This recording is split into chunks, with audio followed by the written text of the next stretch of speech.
शिवसेना महाविकास आघाडीतून बाहेर पडण्याच्या तयारीत. मुख्यमंत्री पदाचा चेहरा न घोषित करण्यावरून उद्धव ठाकरे नाराज. कमी जागा द्या पण मुख्यमंत्री पदाचा चेहरा घोषित करा, ठाकरेंची मागणी.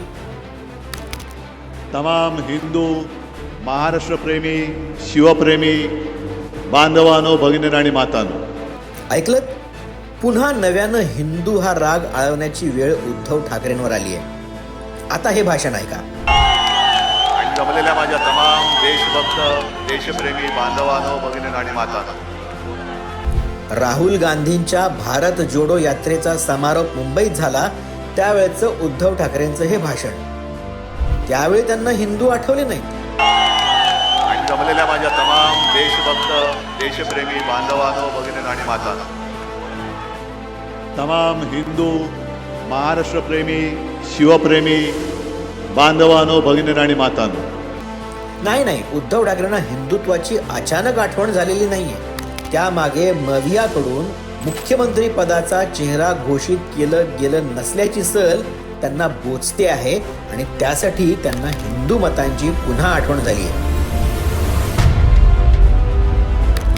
मला मुख्यमंत्री पदाचा चेहरा म्हणून घोषित करा, यासाठी उद्धव ठाकरे काहीही करायला तयार आहेत. एवढंच काय, जागा वाटपात कमी जागा घ्यायचीही त्यांची तयारी आहे.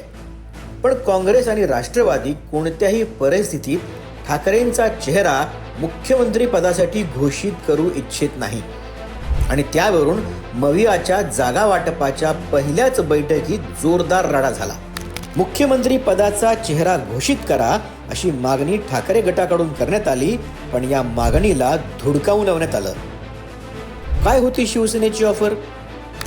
शिवसेना 95 जागा लढवेल, काँग्रेसने 105 जागा लढवाव्यात.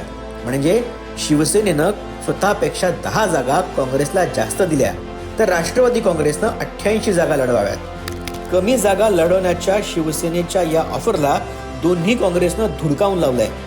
काँग्रेसने तर 125 जागांची मागणी केली आहे. एवढंच काय, जमत असेल तर आघाडीत राहा, नाहीतर तुम्ही गेलात तरी चालेल, असं ठाकरे गटाला स्पष्ट कळवण्यात आलंय. एवढं ऐकून घेऊन सुद्धा शिवसेना आता आघाडीत राहते की एकटं लढते हे लवकरच कळेल.